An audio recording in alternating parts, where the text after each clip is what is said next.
Good evening, everyone. I'd like to take this opportunity to call and welcome everyone here to our January 5th, 2026. That's hard for me to say, so if I say 2025 at some point, just realize it's 2026. So I'd like to welcome everyone here tonight. Appreciate you coming out. And at this time, I would like to ask Commissioner or Vice Chair Lawhon if he would have the invocation and the Pledge of Allegiance. Commissioner Lawhon. If you'd like to join me in prayer. Heavenly Father, we come to you with thankful hearts, thankful that we are blessed to live in Stanley County and super blessed to live in North Carolina. We know that our nation's getting ready to celebrate our 250-year anniversary. And we thank you for all the accomplishments that previous generations have had to make us to what we are today. Just guide and direct us as commissioners and let us make the right decisions that are pleasing in your sight. These things I pray in Christ's name. Amen. If you join me for the pledge. I pledge allegiance to the flag of the United States of America and to the republic for which it stands, one nation, under God, indivisible, with liberty and justice for all.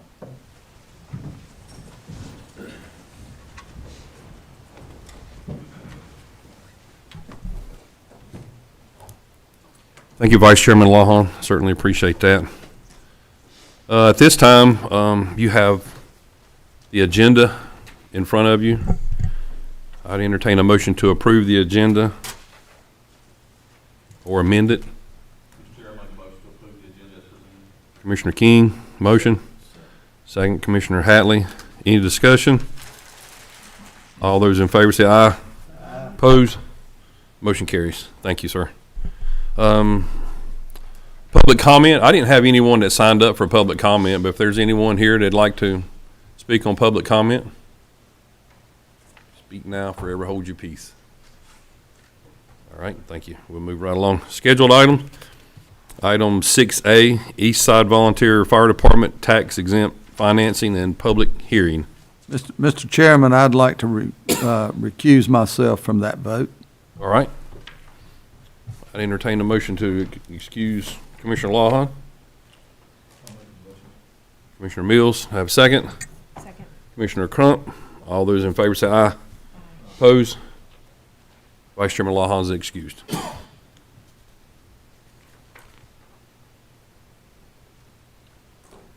All right. Our presenter is Fire Chief Alan Beasley. Alan?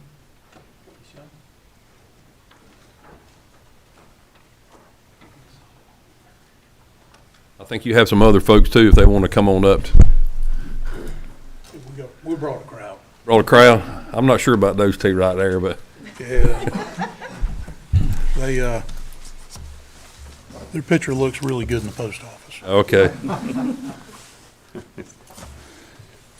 My name is Alan Beasley. I'm Fire Chief, Eastside Fire Department. Been down there since 1989. What we're presenting to you is we're in desperate need of a new fire truck.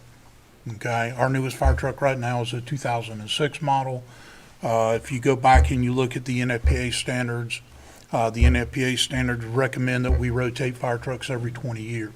Well, our 2006 is right there at that. Our next newest fire truck is a 1994, I believe, or 96, excuse me. Those two are our frontline trucks. So we do have a 1988 model truck. We call it the money pit because about every time it goes out, we have to throw money at it. Okay, so we're trying to retire it.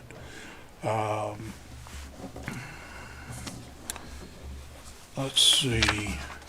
If you can see we looked at different models of fire trucks and we decided to go with the Fouts Brothers.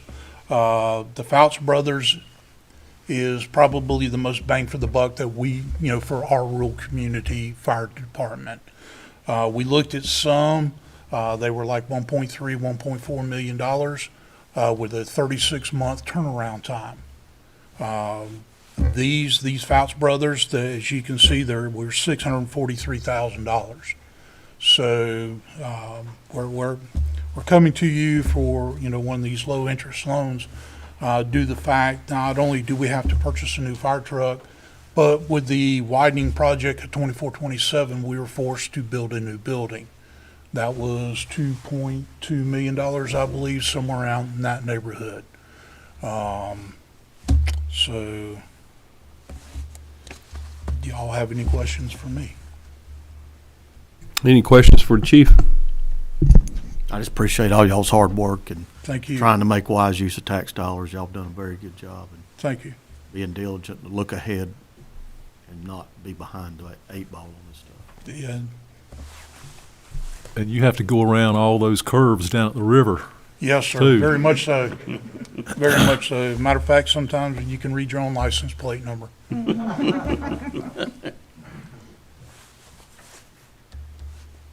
Any other questions? All right, we need to hold a public hearing. At this time, I will declare the public hearing open. Anyone here wish to speak for or against this request?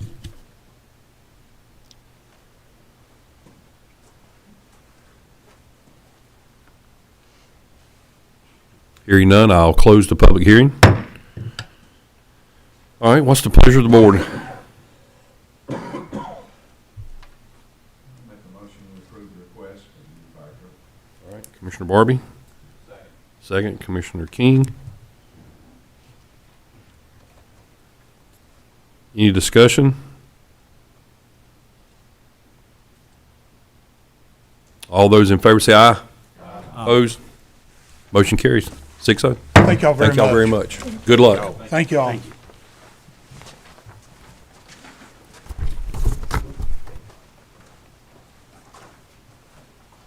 All right, next item is America 250 Stanley County Committee presentation. And our presenter is Bang Jones Jr. Vice Chairman Lawhon, I think, was here when 249 years ago, right after it was started, so. Me and cousin Mike. Good, cousin Mike. They brought it in when we were just a year old, so. All right, all right. No, you know I had the kid with these guys, but welcome. He's almost as old as I am. Hello and Happy New Year. I'm Bang Jones. I'm the chair of your chair of the Stanley County Committee for the celebration of the 250th signing of the Declaration of Independence. I thank you for the opportunity to be here tonight. I am also privileged to be the president of the Stanley County Historical Society. Joining me is my vice chair, Renee Van Horn, who is with the Arts Council here in Stanley County, and David Fath, who is the communications director for the city of Albemarle. Next year is truly a generational celebration of the birth of our nation. It is the 250th celebration of the signing of the Declaration of Independence. North Carolina has played an important role in the Revolutionary period.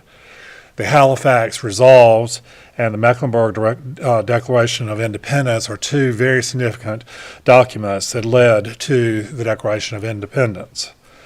Ken Burns has done an incredible job in a documentary relating to the Revolutionary period. Perhaps you have seen it on PBS.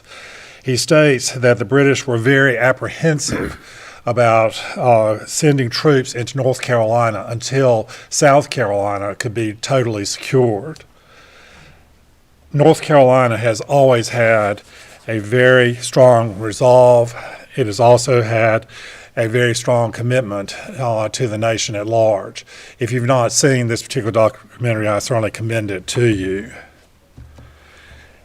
Stanley County joins the state of North Carolina in the 250th Celebration Committee. The state of North Carolina has generously provided a $10,000 grant for the celebration of this event in Stanley County. You now see the membership of your committee, which you have appointed.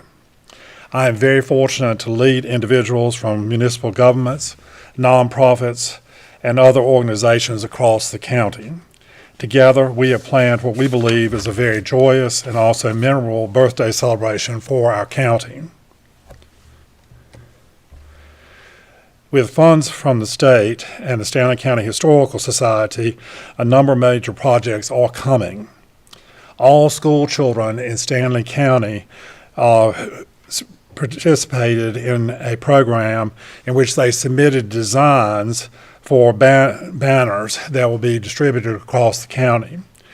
There were 14 winners, one in each category, and also because the ones that are in the high school were so good, we actually have 14 instead of 12. Each one of these students will receive a $100 savings bond and be recognized in an event on March 21st, 2026. Each municipality in Stanley County will receive a set of the 14 banners to be put on display during the next year. The State Celebration Committee is sponsoring a competition for all fourth graders to submit their designs for a county flag for the celebration in each county. You will be receiving a flag in the not-too-distant future to commemorate this event.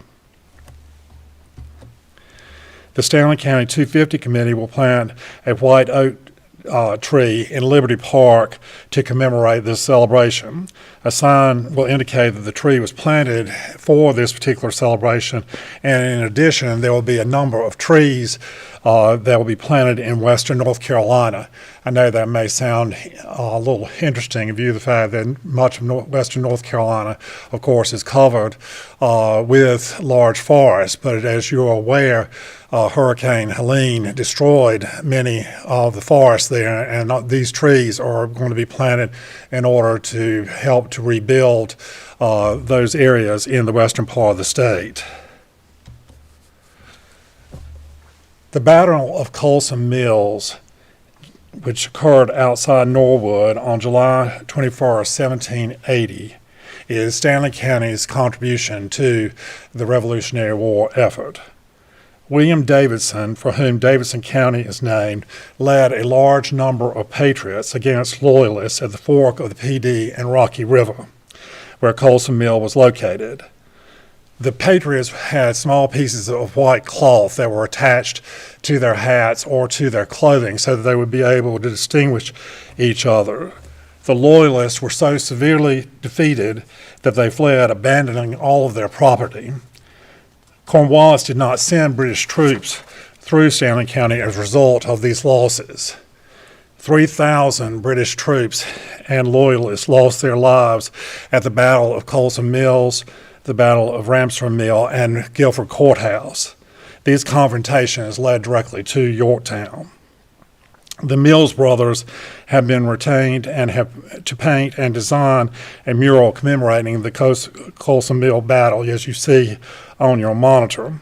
This has been painted during December and is on Main Street in Norwood. The mural will be dedicated on April 25th, 2026 in a large celebration which will include special music from the Stanley County Chorale and the concert band. Each of you and leaders from across the county, as well as individuals from Raleigh, will be in attendance that day. Please mark your calendars. We are grateful to the town of Norwood, Visit Stanley, and also the Stanley County Historical Society for their contributions to this project. Specially commissioned music for the 250th celebration will premiere at the Stanley County Chorale and Concert Band Concert on April 30th, 2026. This program will be filled with patriotic music, and you also need to add this to your calendar. A drone show will be presented on June 5th of this year at City Lake in Albemarle. A drone show is similar to a fireworks display, but is electronic projections that tell a story which is accompanied by music. We are grateful to Uwharrie Bank for funding this memorable event, and we certainly hope that you will join us at that particular event. This will be something that has really never been seen in our state. During 2026, the Stanley County will have a number of special programs that are specifically for the celebration. All elementary children will be coming to see the Articles of Freedom at City Hall in Albemarle. They will also be going through the Marks and Snuggs houses, which are the two oldest residences in Stanley County. 5 special programs relating to the 250th celebration will be presented at various points in time by the Stanley County Historical Society, and at that time, this concert band will also provide special music. We hope that you will pay attention to the listings that are on the Stanley County Historical Society's website, the 250 celebration website, and also on the Arts Council website to keep up with all that is going to be taking place at this time. Make it a point for you and your family to take advantage of the many outstanding opportunities to celebrate our nation's birthday in the next year. It is a time for all Stanley County residents to make lifetime memories. All the activities also are going to be appearing on the State 250 website, as well as the website of the North Carolina Cultural Resources. We anticipate a large number of visitors who will be coming to various events that are going to be here in Stanley County during this time period, and so we hope you will join them for these various opportunities.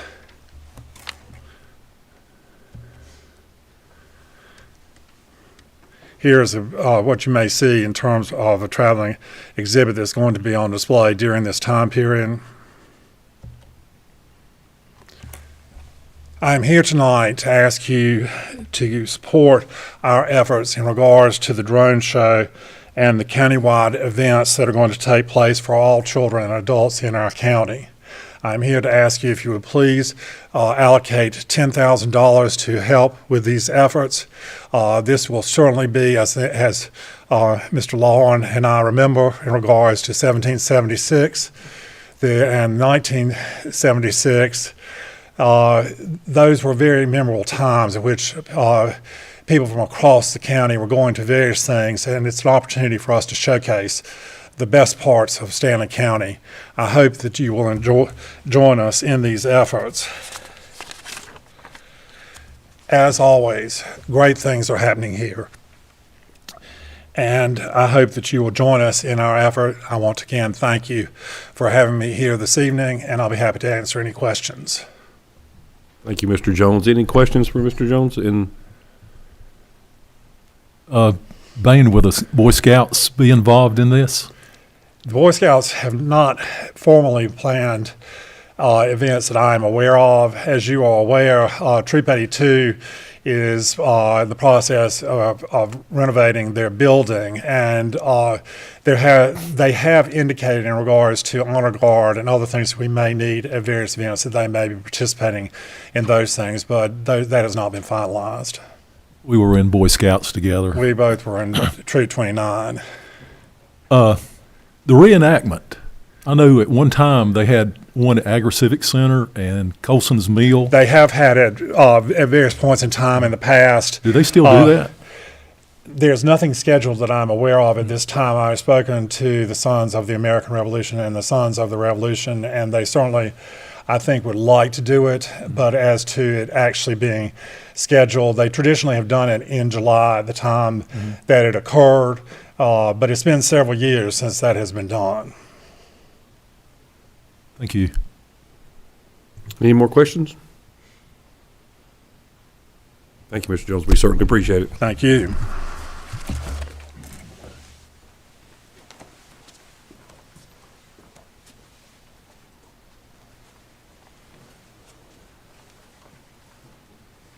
Next item is item 6C. Utilities Budget Amendment 2026-45 and 2026-46, and our presenter is Mr. Clinton Henson. Clinton, how are you, sir? Good, how are y'all? Good. Mr. Chairman, fellow board members, thank you for having me tonight. I come to you tonight requesting for approval for the following budget amendments, as you just said, 2026-45 and 2026-46. This will allocate approximately $1,660 from the SDF funds to our utility budget operating fund in order to contract with Chambers Engineering to conduct a study to analyze the options for increasing our water capacity in the West Stanley area of the county. As you all know, with the current high rate of growth in the western part of the county, our current water infrastructure is struggling to keep up day to day with the new demand for water service. One of our largest pump stations at Liberty Hill Road is running, the pumps are running 22 hours a day out of a 24-hour period just to keep up currently. We only have a one-way feed transmission line as it is, 16-inch diameter line that starts at Community College and runs through Locust to Red Bridge. This line currently is pretty much at its maximum capacity. If we would ever have a line failure on this line, there would be no water from wherever the break is back to Locust because it is a one-way feed from Albemarle. Water would run out of service whenever the water tower is emptied in Locust with all the water capacity you'd have left until our crews could get their line repaired and, of course, put it back in service. With more developers knocking on the door daily, we're in need of a separate second feed to the western part of the county. And these are the reasons why I'm asking tonight to approve this money to be transferred for this Chambers to do this study. And I'll be more than happy to answer any questions you may have. All right, thank you, sir. Any questions for Mr. Henson? Mr. Henson? Yes, sir. The amount you're requesting is $39,660, yes, sir. And that is from a quote from Chambers Engineering to do this study for us. I hope that we can continue to supply necessary water. Yes, yes. Yeah. We're doing okay right now. It's starting to show itself of the demand out west, the western part of the county. Thank you. Clint, this is a study that. Yes, this is a study to look at. We've already looked at options with Chambers Engineering, and we have several ideas. It's just to finalize and get the ball rolling. They'll draw it up. To probably get the process going and draw it up and make an actual formal project plan to look forward in the future. But this is simply just transfer money to pay for the study from our SDF funds.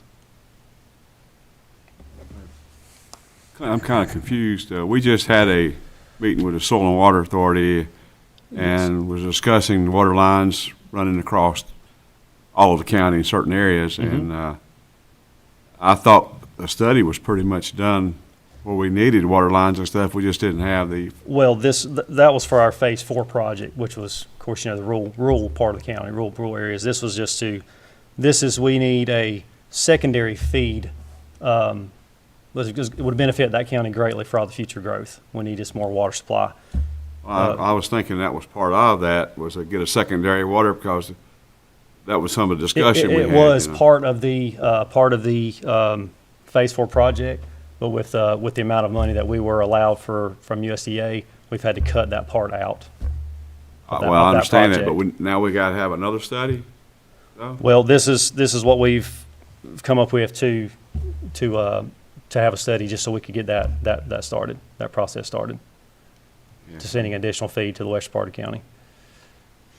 Okay, I'm just a little confused. It seemed like we're just kind of spinning our wheels, going back through the same thing again. Well, the phase 4 was, it was not to get a secondary feed. It was technically, it kind of was, but it was still, the source was still coming from the same place, if that makes sense.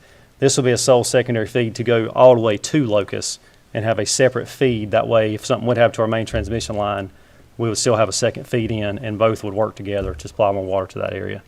You're going to follow the original line too, or just be two lines, in other words? No. This feed would come, what we've been looking at now would be feeding from the Millenport area to continue that line that stops on Millenport Road now and feed it back into where it stopped in Ridgecrest, and they were not originally tied together. So this would be a secondary feed utilizing our Millenport pump station and not where the feed's coming from now, whole separate entry point. Two different elevation levels, so it would be more supply coming, still from the city of Albemarle, but two separate points. Because you can only pull so much water from that one line. Sounds like you've got it all figured out anyway. We've had a lot of discussions, yes, sir, trying to get this figured out. Andy, I've been here a long time, so. Anything, Andy, you want to add to that, sir? And you could probably help out Andy with our talks. I would just say that the Water and Sewer Authority project really was Yeah. about providing water along different roadways, not a transmission line. Those were, I think Carricker Road was part of that project and Frog Pond Road Yes. possibly. And it was just more laterals off of 2427. That project never contemplated a second transmission line into the Western Stanley Service District. And so this study would include doing some of that preliminary engineering report that you would be required to do by DEQ. This will get that ball rolling and be able to have a second transmission line so that we're not totally reliant on that 16-inch. The other issue that we have is that even if you ran a second line out of Albemarle, the tanks are only so high. And so just the flow of the water from a physics perspective, you're only going to get so much head on that water. And so the tank at Millenport's almost 100 feet higher. And so it really does give us an advantage to be able to provide, to serve from that area of the county. So that's what this study would look at in a more detailed, comprehensive way that would meet the requirements of DEQ or any other funding agency again, this is just to look at the study, look at different options, and bring it back to you all for a decision point of whether or not you want to move forward with a project. So that by no means are we, are you committing to a project at this point? All you're committing to is a study of how do we enhance the redundancy of water to that part of the county, because there are a lot of businesses and industries out there that are relying on that water as well, but also to, keep up with water pressure for both fire protection and for drinking water. So in that part of the county. And I hope that answers some of the questions. Only thing I was meaning was I didn't want to spend money that we didn't need to. We've already done all this at one time, so. No, not for this specific need, no. Yes. Is there any idea on how long the study will take? It was, I believe, only about two months, I believe is what it was. 2 months? Yeah, it's really a quicker turnaround, yeah. Wow. My understanding too, that Millenport Tower is underutilized. Yes, the Millingport area is very underutilized right now. We only pump approximately 200,000 gallons a month, to where currently I'm pumping an average of 44 million gallons a month now. And putting that tower in the Putting loop. that tower in the loop, and also it utilize our Millingport pump station, which is very underused. And possibly at maximum capacity, that would be about 500 extra thousand gallons a day we could send if we would utilize that pump station to send to a locust area. Okay. So we could utilize our current infrastructure All right, thank you, by Clinton. doing this. Yes, sir. All right, what's the pleasure of the board?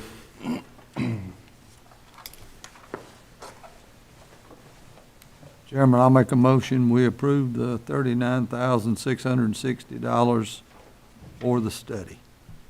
All right, I have a motion from Vice Chairman Lawhon. Do I have a second? Second by Commissioner Crump.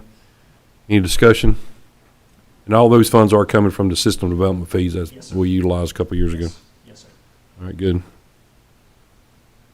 No discussion. All those in favor say aye. Aye. Opposed? Motion carries 7-0. Thank y'all. Thank you, Clinton. Appreciate it, sir. Thank you very much. All right, next item is 6D, Transportation Advisory Board appointment, and our presenter is Mr. Steve Dutton. Welcome, Steve. Hope everybody's doing well tonight. Hope you are, sir. Thank you. Yes, sir. This particular position for our Transportation Advisory Board is appointed by the county commissioners, and it's a replacement for the city of Albemarle. Chris Whitley has resigned, and their recommendation was to appoint Dexter Townsend to serve the remainder of Mr. Whitley's term, which expires on March the 3rd of '26. And so seek approval, request approval from the commissioners to make this change. All right, thank you, Mr. Dutton. Any questions for Mr. Dutton? I see March 3rd, 2026. How many meetings do you have between now? We'll have one. One meeting. And then we'll ask him to extend that and stay with us. Oh, you will? Yes, sir. So he'll continue? even after- If he chooses to. Or if the city council would like to appoint somebody else, they could do that. All right. Any other questions?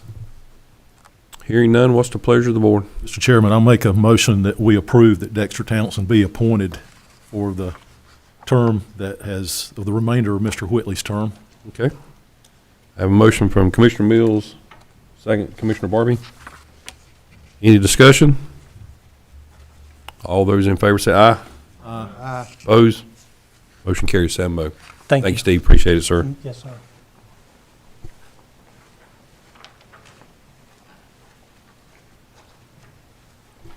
All right, next item is item 6E, the 911 EOC facility, radio system connectivity, and our presenter is Mr. Kyle Griffin. Mr. Griffin, how are you, sir? Good, how are you? I'm good. Good evening, Mr. Chairman, Commissioners. Thank you for your time tonight. We are excited about the continued progress with the Phase 2 ETC site, which includes the new 911 center and EOC building. Since the early planning stages of this facility, we have been engaged with our vendors to ensure a seamless and reliable transition into the new building. As you can imagine, a 911 center relies heavily on a significant amount of behind-the-scenes technology and equipment to ensure that we operate effectively. One of the most critical components of technology is the network connectivity, not only for internet but also and county systems, but also for our public safety radio system. The new facility must have a robust and redundant connection back to the public safety radio network, and to ensure that emergency calls are dispatched without interruption. This connectivity is accomplished primarily through different microwave links that connect our tower sites to our 911 center and tower sites to each other. Early in the project, our radio vendor reviewed preliminary information and advised that a single microwave hop from either the courthouse or the Stanley Community College tower to the existing 100-foot tower located at the airport that we already own would be sufficient. Based on that information, staff identified the use of funds from the North Carolina General Assembly to support this connectivity. However, as the project moved into more detailed engineering and line of sight analysis, concerns were identified related to the terrain and future vegetation growth. These factors could significantly impact the reliability and prevent us from meeting the required performance standards for that microwave path. So after extensive analysis and coordination with Motorola, we determined the only viable and sustainable option would be a connection back to the Tuckertown Tower by adding an intermediate hop using the Albemarle water tank, which is located at 52 and Bethany Road. Unfortunately, this necessary change resulted in a significant increase in the project cost. To help mitigate that increase, staff has worked with Motorola to bundle the microwave project with the MPLS project as a potential option, as the MPLS project was already approved in the FY26 budget. This approach created cost efficiencies and reduced duplication of infrastructure and labor from the vendor. The total cost of the bundled project is $1,293,833.16, and $444,000 is already budgeted in FY26 for the MPLS project. Further, the $350,000 was identified using the General Assembly funds through the process when we allocated those out in the grant process for the 911 board. That leaves a remaining balance of $499,833.13. To address the remaining cost, Motorola has offered a 2-year lease financing option with annual payments in arrears. This option eliminates any additional physical impact in the current fiscal year and spreads the cost across FY27 and FY28 with the annual payments of $269,692.59 and no prepayment penalty. While this solution was certainly not Plan A nor Plan B or C, I'm confident that we have evaluated every potential option to mitigate the cost on that. There were other options we looked at, including building a tower. Building a tower with FAA approval would not have gone well in that location, nor would it have been cheap. Given the engineering constraints, there were no other evident options during the preliminary studies, and there are no viable or sustainable options that meet the reliability requirements for the radio connectivity. So tonight, I would ask that you consider authorizing staff to proceed with the financing for the balance of the bundled microwave project and MPLS project, and I'm happy to answer any questions. Thank you, Kyle. Any questions for Kyle? The remaining balance you're talking about, Mm-hmm. Kyle? Close to $500,000? So we initially planned for the 350 to cover one microwave hop, which we felt confident in having two, what they said were good paths. And then to come back about 8+ months later, having said, hey, these are good. And they come back and they sit there and they say, hey, no, there's concerns here, here, and here. And the question immediately was, why weren't these identified 8+ months ago? So we have gone round and round and round with them because I did not want to accept that answer, including going and saying, hey, let's go find these trees, and driving to where they were. Unfortunately, once they dove down into the details, you would think it's just a straight line of sight path that you need to connect from one tower to the next. But with microwave technology, you have to look at the curve of it and then the azimuth, and you have a arch above and an arch below. And try to get those to line up. So with that, and also dealing with the airport, because then I was like, hey, why don't we just, what are the options of building something at the new facility? And realizing the FAA would be very cumbersome to deal with. So the misleading was done by who? Motorola. What kind of got a lease payment? What kind of interest rate are they charging you? The annual rate on that was 5.17.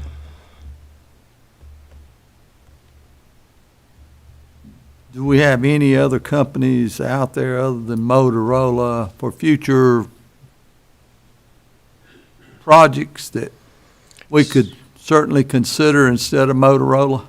So the infrastructure itself, being the rest of the radio system that was purchased in 2012, 2014, being Motorola, the key equipment inside the tower would likely need to remain Motorola equipment or something at least compatible. Having one tower on something completely different from the others could definitely cause some challenges and some reliability concerns. With Motorola, they contract directly with Infinity to provide their microwave connectivity resources. We can definitely in the future look at other options for microwave service providers, but then you run the risk of having mismatched equipment in the long run. What was the total project cost to start with before we ran into this? So the total project cost was, with one microwave, was around $320-ish thousand for the one microwave, which is what we had planned for initially in the preliminary design of saying, hey, what are we going to need at a new facility? And having that funding already allocated through the various grant projects. When they came back and, we now need a hop from Tuckertown to the water tower, to the new building, we've added an additional basically 3 hops, which basically took that price around the 320 range and jacked it 3 times that to around 900.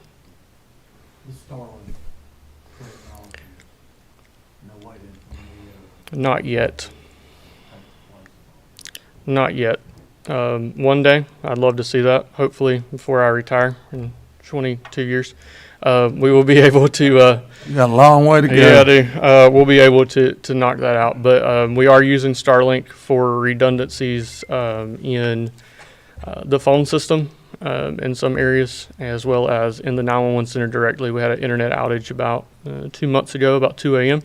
And we have a Starlink actually on standby. The supervisor was actually able to take it outside, hook it up. We've got a cord reel already down there, and Chad and I talked him through turning that on and getting everything reconnected at 2 a.m. So hopefully one day we can connect it to the radio system, but right now we don't have that ability.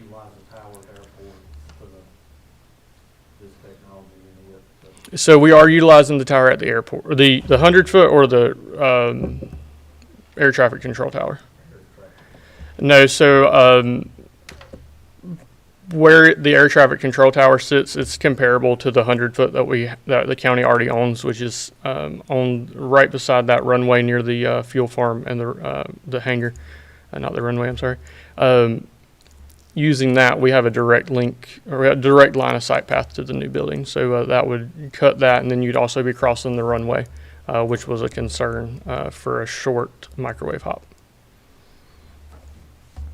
My question, how are we looking on the budget as far as the whole project goes? Are we ahead of project, or are we running behind on any of that? We haven't had any contingency money at this point, and so I'm optimistic that we may be able to cover this with contingency at the end, or a good portion of it.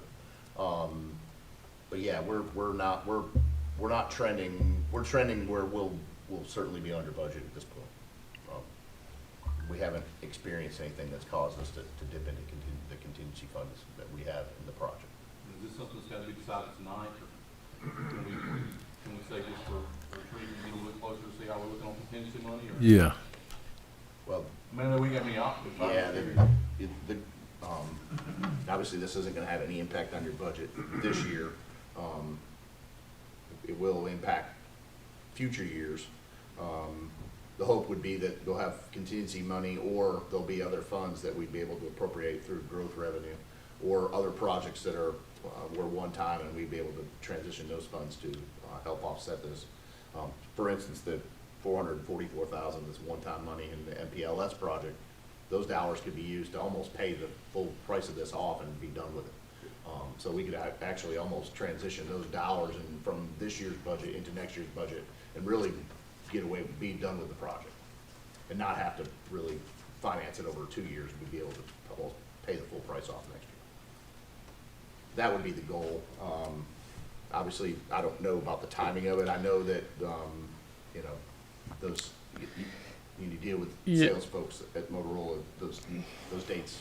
Yeah, the timeline we really need to, the MPLS project and this really need to be grouped in a similar time frame. That way we're not implementing one network system and then coming back later and having to upgrade it, which would be what MPLS is.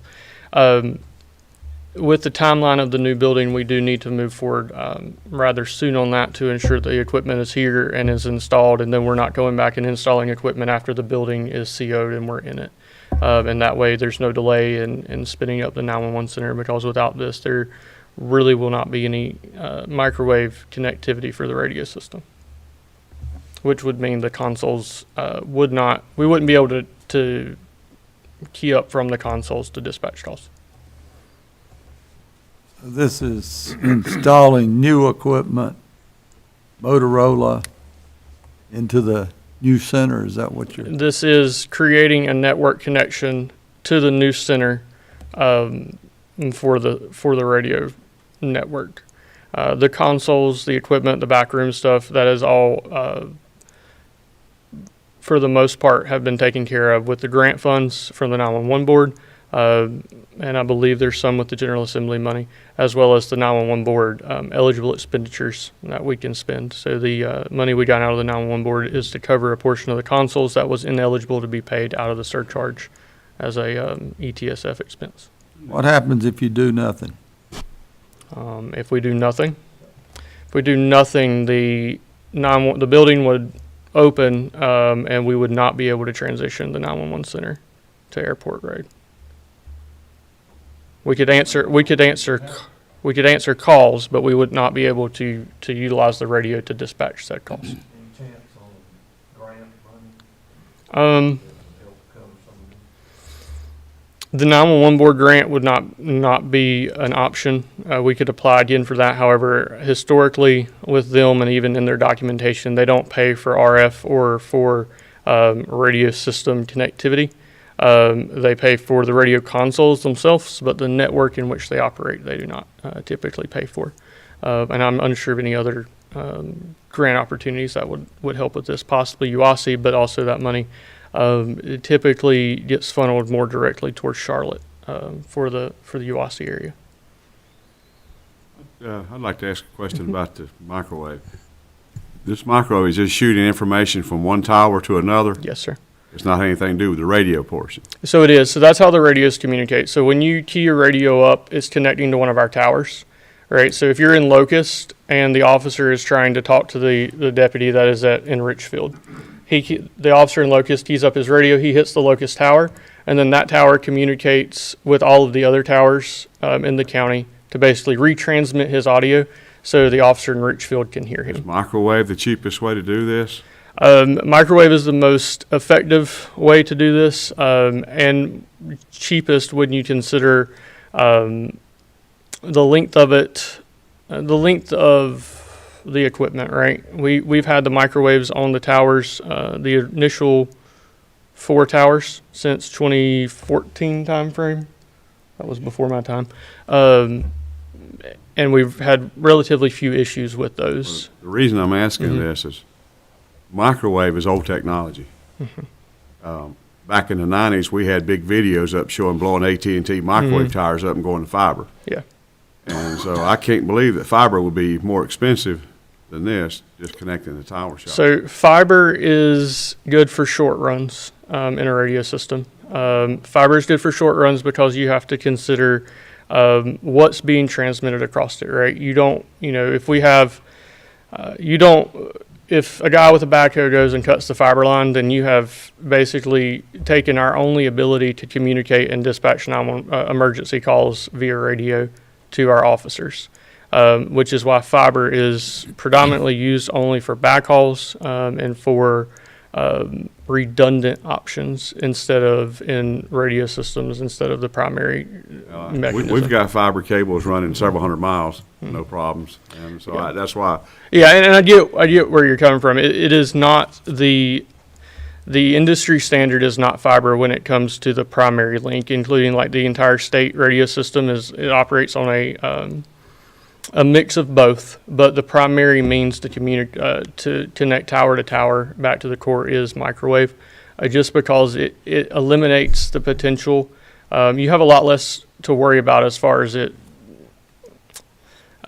interfering with the signal, right? With the microwave, you basically got to have someone that goes up there and either turns it or a loose bolt that the wind shifts it a little bit to lose connection.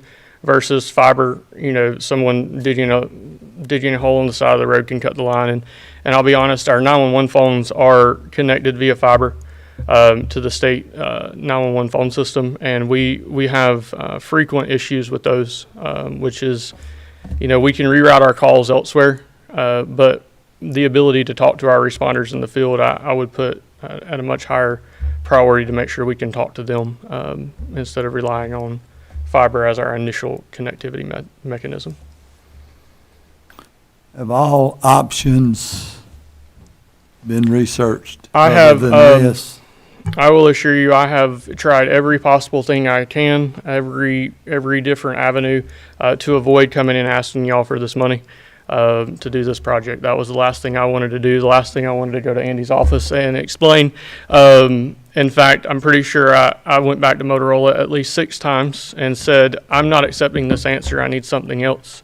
And I think the final time they looked at me and they was like, there's no other viable option. And I said, well, I have this email and I have 2 green little boxes right here and 1 yellow and 2 red. I said, and this is what I asked you in January of, I can't remember the year. I said, I asked if this location would be a viable option. And you said yes. They were like, well, there's a disclaimer at the bottom. Okay. Well, we've had a very long-standing relationship with them. And I definitely did not want to accept that answer, nor come here to have to ask for the money. Yeah, that's what I was gonna. Has Jeannie looked at that? I don't believe she's had the lease paperwork yet. Yeah, I would like for our council to look at it also, and it's not absolutely necessary we approve or deny anything tonight. Yeah. So, I would like. Well, it was in the lease paperwork was in the budget, in the agenda item. So I don't know if you've reviewed it from that. We haven't sent it up as a contract for routing.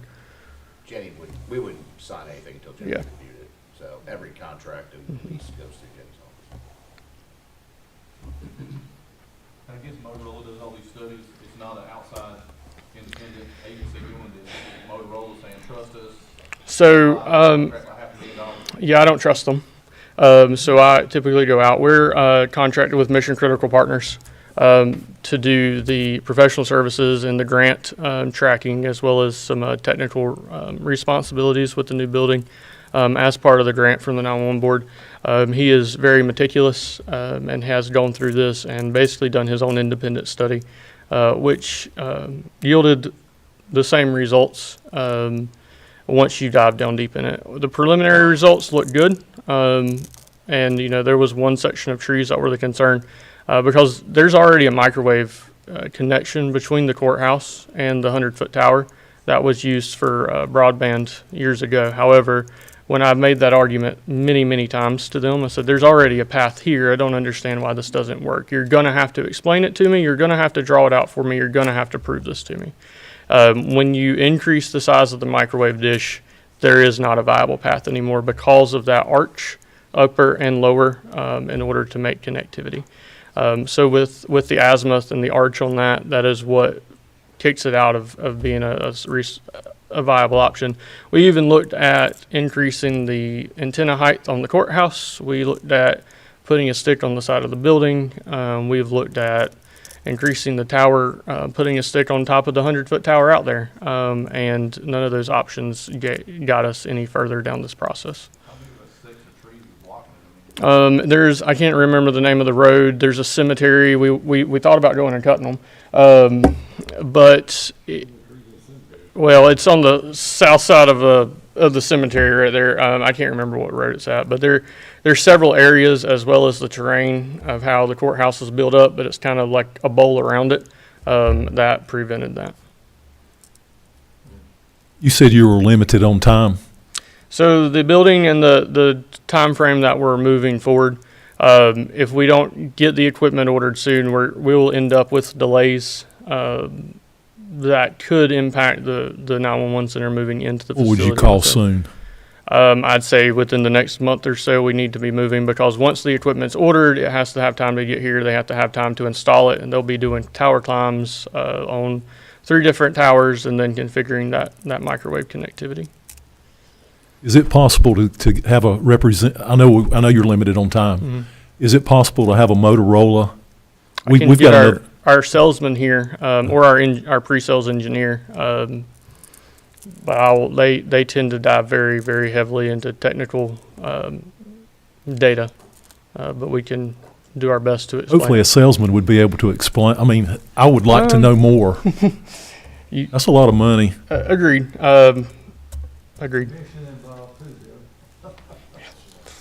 And salesman's tactics, and I will say they have been good. They've tried to up their price with their quarterly price hikes, and we have been very firm on them that we weren't interested in that, in leveraging our long-standing relationship. So they have held this price since the June timeframe, and while we're standing here now in January, it's because I refused to accept their initial proposals, and I refused to accept their plans because I said there had to be a better way, and unfortunately, we haven't found that better way. And we have done. My radio tech, he personally looked at it and went, and he can tell you the heights of every single tower. He can tell you at what heights the microwaves are mounted. He did a lot of work on that because he understands that technology a lot more than I do. But I also learned a lot about it, and we did a lot of research, and unfortunately, we could not find another solution.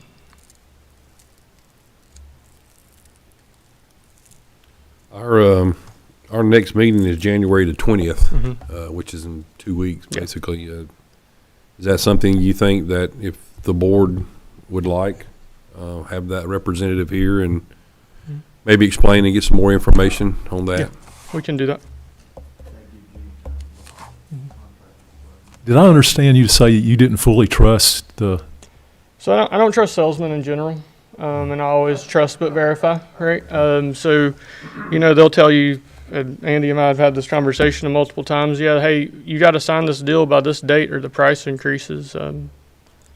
I typically trust but verify when it comes to a salesman, especially a Motorola salesman. They make a good product, but they sure do think a lot of it. That's the bad thing is they're the only act in town. They really are. I come to mean, and the thing is, all of our other tower sites have Motorola equipment inside. So if we started going one off to a different vendor, it's going to be rather difficult. We're going to have to go and install equipment at 5 other sites. So it's definitely not a fun place to be sitting in. Well, Kyle, yeah, thank you, Kyle. Andy, would that be a problem to put that on to January 20th? That's not a problem, man, obviously, we'll have somebody from Motorola here, but I mean, you know, you're gonna get a sales pitch. So Yeah, no, you're gonna get we the same try to thing. avoid that, try to cut the sales pitch, but that's what you're gonna get. And so, Yeah. We'll be more than happy to have somebody here. It'll either be a sales pitch or a very technical, bore you to sleep pitch, which they also are very good at giving. I understand. Kyle, My you're, thinking was that we would take the money from the fiscal year that you have appropriated, the 444,000. Is this something we could contract out to another communications company to? And be able to connect back to the radio. I don't believe the UASI radio system or Charlotte would allow us to contract with someone they aren't comfortable with, so I think it would depend on who. But we also need to make sure, because there is upgrade assurance that's built into our contract with Charlotte for the radio system. So when upgrades or firmware versions or all of the support that's required with them, that is covered with our contract with the city of Charlotte that we pay, which is subbed out through Motorola. So going with another company will put us with one-off equipment that would not be covered in our upgrade assurance, which then could mean we would have old equipment that doesn't. What was that? The Viper radio system, we have 2 towers. So we have, yes, they do. So we have 2 towers in the county. The Viper radio system is meant for street level coverage. It never was meant for in-building coverage. So if you go and try to key up on a Stanley County radio right here, you're going to be good. But if you go to try to key up on Viper, it may not work. Viper, you know, all of our towers, for example, Anson County, when they switched to Viper, they built multiple towers and then turned them over to Viper. The same way we built the community college tower in the early 2000s, I want to say, and then turned it over to the state to put Viper on it. So we do use Viper as a backup, but not as our primary day-to-day. We utilize UASI. Monroe or Montgomery's using a mix of VHF, UHF, and Viper. Anson is using Viper. Davidson has put a simulcast cell on the Viper system, so they've basically done what we did, but connected to Viper instead of UASI. And then Rowan is on their own system entirely. They have their own core. Union, Cabarrus, Stanley, Mecklenburg, Gaston, and Iredell are on UASI. And the city of Mooresville, yes. you said that the signal was blocked by trees. What do the people up in the mountains do as far as? So the signal to the radios isn't blocked by trees. This is merely your towers communicating with each other. So the basically connecting one tower to another. Heavy fog will do it, yes. It's that's always fun nights when the fog takes it out. Mike's our only, well, I might be, but this is what can you be here also, because he could tell us things that would be, German. Salesman, yes. You by chance know Dexter McIntyre? I've heard the name. He with the tower, correct? He worked with me back in the old days. The AT&T tower, And correct? he also does he did a lot of microwave work, and he is really he's still on top of it. He still does stuff for North Carolina. But we have all the maps too, where we ran it ourselves in Google Earth and ran the azimuths and everything. And we preliminarily took it and we said, there's at least 2 green paths and 1 yellow. Surely one of the 3 of these would work. And that was preliminary until they dove down deep. And so that was not a fun phone call that afternoon when they said, hey, none of these would work. No. So, but yes, I can have a representative here on the 20th, and we can revisit that then. Absolutely. I'm not sure what more information we're going to get from them, but I think it would maybe I mean, we can peace of try mind than anything else. Yeah. Yeah. Yeah. Yeah. Yeah, and I will assure you I have inconvenienced. I think they've sent back 5 or 6 proposals because the smallest little typo I'll send back to them. Mr. Chairman, I'd like to make a motion that we table this until our next meeting. Okay. I have a motion to table it to our January 20th meeting. Second by Commissioner Barbie. Any discussion? All those in favor say aye. Aye. Opposed? Motion carries 7-0. Kyle, y'all. thank you so much. I appreciate all your hard work on that. Thank you, Kyle. Absolutely. Next item is item number 7, consent agenda. What's the pleasure of the board? Have a motion by Commissioner King. Have a second? I'll second. Second by Commissioner Mills. Any discussion? All those in favor say aye. Aye. Opposed? Motion carries 7-0. Board comments, announcements, and committee report. I'll start with Commissioner Barbie. I hope everybody had a great Christmas and Happy New Year. And we are getting into a new year, getting off on a little financial bidding here, I guess, but bear with us. We're going to try and save the county's taxpayers all the money we can. Thank you. Thank you, sir. Commissioner Mills. I just want to say amen on what Mike just said. All right, got an amen from Billy. All right, Commissioner Crump. No comment tonight. Commissioner King. Commissioner Hatley. Vice Chairman Lawhon. Residential home building permits, January through December. Stanley County had 508 new home permits, which is a decrease of 39 or 7% from the same period in 2024. Thank you. Thank you, sir. I really don't have anything other than thank you so much for being here. We will start in February working our strategic plan for the 26-27 budget, I guess.